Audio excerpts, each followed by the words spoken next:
Hi friends, welcome back to Daron's Pet Tech World. Realme Narzo 60X 5G സ്മാർട്ട്ഫോണിൻ്റെ user review ആണ് വീഡിയോയിൽ ചെയ്തിരിക്കുന്നത്. Stellar green എന്ന colour variant ആണിത്.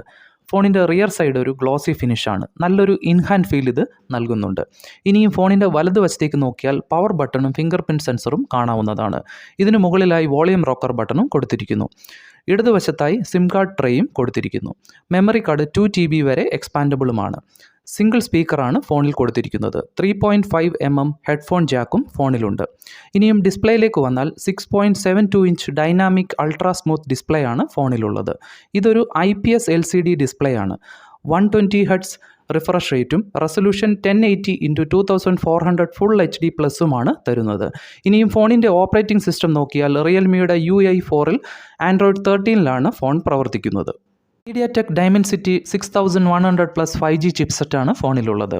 ഇനിയും റാമും ഇൻറ്റേർണൽ സ്റ്റോറേജും പരിശോധിച്ചാൽ 6GB 128GB വേരിയൻ്റാണിത്. ഫോണിന് 4GB 128GB വേരിയൻറ്റും നെബുല പർപ്പിൾ എന്ന മറ്റൊരു കളർ വേരിയൻറ്റും ലഭ്യമാണ്. 50 മെഗാപിക്സൽ AI ക്യാമറയാണ് ഫോണിൻ്റെ റിയറിലുള്ളത്. Next gen street photography camera എന്നാണ് കമ്പനി ഇതിനെ വിശേഷിപ്പിക്കുന്നത്. ഫോട്ടോഗ്രാഫി ഫംഗ്ഷൻസ് നോക്കിയാൽ 50 megapixel mode, night mode, street mode, photograph mode, portrait mode, panorama mode, text scanner എന്നിങ്ങനെ കാണുവാൻ സാധിക്കും. വീഡിയോ സെക്ഷൻ പരിശോധിച്ചാലും നമുക്ക് നിരാശപ്പെടേണ്ടി വരുന്നില്ല. വ്ളോഗിങ്ങിന് സഹായിക്കുന്ന dual view video mode, film mode എന്നിവയും കാണുവാൻ സാധിക്കുന്നു. 1080p 30 FPS വീഡിയോകൾ ഷൂട്ട് ചെയ്യുവാനും റിയർ ക്യാമറ ഉപയോഗിച്ച് സാധിക്കുന്നു. ഇനിയും ഫ്രണ്ട് ക്യാമറ പരിശോധിച്ചാൽ 8 മെഗാപിക്സൽ AI സെൽഫി ക്യാമറയാണ് നൽകിയിരിക്കുന്നത്.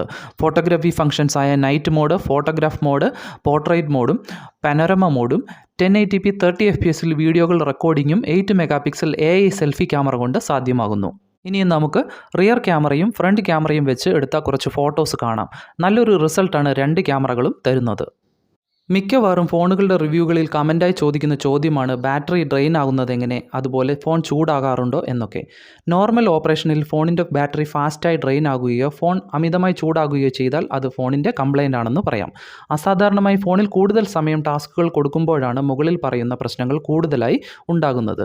പറഞ്ഞു വരുന്നത് ഒരു പ്രോഡക്റ്റ് ഉപയോഗിക്കേണ്ട രീതിയിൽ ഉപയോഗിച്ചാൽ വലിയ പ്രശ്നങ്ങൾ ഉണ്ടാകില്ല എന്നതാണ് എൻ്റെ അനുഭവം.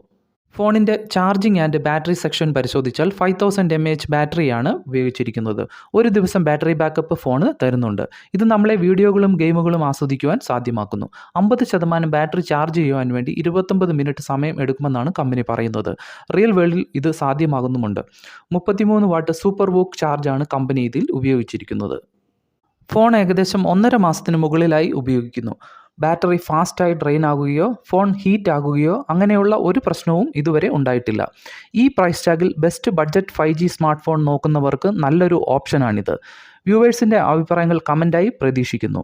പുതിയൊരു വീഡിയോയിൽ കാണുന്നിടം വരെ എല്ലാ കൂട്ടുകാർക്കും ബൈ.